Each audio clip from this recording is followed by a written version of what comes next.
ప్రైజ్లాడండి. దేవునామన స్తోత్రం. మీ అందరికీ నా వందనాలు. కీర్తనల గ్రంథము 15వ కీర్తన ధ్యానం చేసుకుందామండి. యెహోవా, నీ గుడారంలో అతిథిగా నిలువదగిన వాడెవడు? నీ పరిశుద్ధ పర్వతం మీద నివసింపదగిన వాడెవడు? యథార్థమైన ప్రవర్తన కలిగి నీతిని అనుసరించుచు హృదయపూర్వకంగా నిజము పలుకువాడే. అట్టివాడు తన చిలికానికి కీడు కల్పించుడు, తన పొరుగు వాని మీద నిందమాపుడు. అతని దృష్టికి నీచుడు అసహ్యుడు. అతడు యెహోవా యందు భయభక్తులు గలవారిని సన్మానించును. అతడు ప్రమాణం చేయగా నష్టము కలిగిన మాట తప్పుడు. తన ద్రవ్యమును వడ్డీకిడు. నిరపరాధిని చెరుపుడికి లంచం పుచ్చుకొనడు. ఈ ప్రకారంగా చేయవాడు ఎన్నటెన్నటికి కదిలించబడుడు. ఆమెన్. మరి ఆయన గుడారంలో మనం అతిథిగా నిలవదగిన వాడు ఎవడు అని కీర్తనాకారుడు 15వ కీర్తనలో మరి అడుగుచున్నాడు. ప్రశ్న ఆయన వేస్తున్నాడండి. మరి ఆయన గుడారం అనగా ఏమిటి? మరి ఆశ్రయము, మనకు ఆశ్రయము, మరి మనకు సియోను, మనం ఆయన స్వాస్థ్యం. మరి ఆయన గుడారంలో మనం నివసించాలంటే మరి దానికి సమాధానం ఏం చెప్తున్నాడండి? 2వ అధ్యాయంలో ఉంది. నీతిని అనుసరించు, యథార్థమైన ప్రవర్తన కలిగి నీతిని అనుసరించు, హృదయపూర్వకంగా నిజము పలికినప్పుడే అని మరి కీర్తనకారుడు మరి సెలవిచ్చుచున్నాడు. బిడలారా, మరి నిజమే. మరి మనం యథార్థమైన ప్రవర్తన కలిగి మరి నీతిని అనుసరించుచు ఉండాలి. మరి నిజముగా మనం ఎవరు నీతిమంతులం కాదండి. తన కృప ఐశ్వర్యం చొప్పున మరి మనల్ని ఆయన యొక్క కృపను బట్టి మనల్ని రక్షించుకొని ఉన్నాడు. మనం ఆయన కృపలోనే మనం నీతిమంతులుగా తీర్చబడుచున్నాము. మరి మనం రక్షించబడి ఉండగా మనం ఆ రక్షణ వస్త్రాన్ని కాపాడుకుందామా?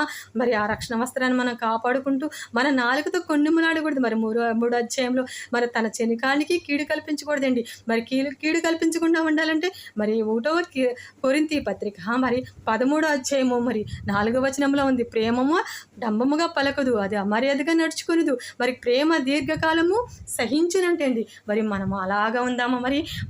మరి ఎల్లప్పుడూ మనం సహించుచు మరి ఒకరిని ఒకరు మనం సహించుకొనిచ్చు మరి మనం ఆయన గుడారంలో, ఆయన స్వాస్థ్యమైన మనము ఆయన గుడారంలో నివసించాలంటే మరి ఎల్లప్పుడూ మనము ఆయన యొక్క వాక్యాలు ధ్యానం చేసుకొనిచ్చు, మరి మనం ఆయన యొక్క మార్గంలో నడుచుకొనిచ్చు, ఆయన చిత్తము మన బ్రతుకులో ఏమైనదో మనం తెలుసుకొనిచ్చు. మరి ఆయన యొక్క సియోనికి మనం వెళ్ళుటకి మనం ఆ ప్రభు మనకు సహాయం చేయను గాక. ఈ లోక యాత్రలో మరి ఆయన మనకు తోడుగా ఉండను గాక. ఆయన కృప మనకు తోడుగా ఉండాలంటే మరి యథార్థమైన ప్రవర్తన గల నీతిని అనుసరించు మరి హృదయపూర్వకంగా నిజము పలకాలి. బిడలారా, మరి ప్రార్థన చేసుకుందామా? కళ్ళు మూసుకోండి.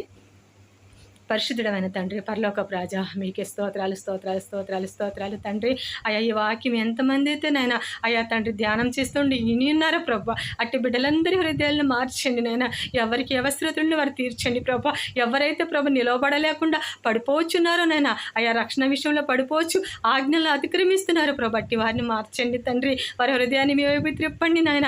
రక్షించి పడిపోయిన బిడ్డలు లేవనెత్తండి తండ్రి. అయ్యా స్తోత్రాలు ప్రభా. అయ్యా ఇదిగోనైనా మీ గుడారంలో అతిథిగా నిలబడేటట్టుగా ప్రభా మాలో మిమ్మల్ని మేము సరి చేసుకొని హృదయము యథార్థత కలిగినైనా నీతిని అనుసరించు హృదయపూర్వకంగా నిర్జమ పలుకుటట్టు చేయండి. ఒకరి మీద ఒకరు కొండములు చెప్పుకొనకుండా నాయన అయ్యా తండ్రి, ఇదిగో అపరాధ భావములు మాలో తీసివేసి నీ క్రీస్తు యొక్క రక్తంలో మమ్మల్ని కడిగి ప్రభా పవిత్రుల పరిచి మమ్మల్ని నిందారహితంగా మమ్మలను నీ రక్తంలో కడిగి నిందారహితులుగా చేయండి తండ్రి. ఇదిగో ప్రభు, ఎవరైతే ప్రార్థనలు ఏకీభవిస్తున్నారు ఆయా బిడ్డల అవసరతలన్నీ తీర్చండి నాయన. గుడారాల్లో వారికి యొక్క అవసరతలు తీర్చండి తండ్రి. అనారోగ్యంగా ఉంటే స్వస్థపరచండి. ఆర్థిక విషయాల్లో సహాయం చేయండి. అవసరతలు తీర్చండి, ఆశీర్వదించండి. ఉద్యోగాలు లేని బిడ్డలకు ఉద్యోగాలు దయచేయండి.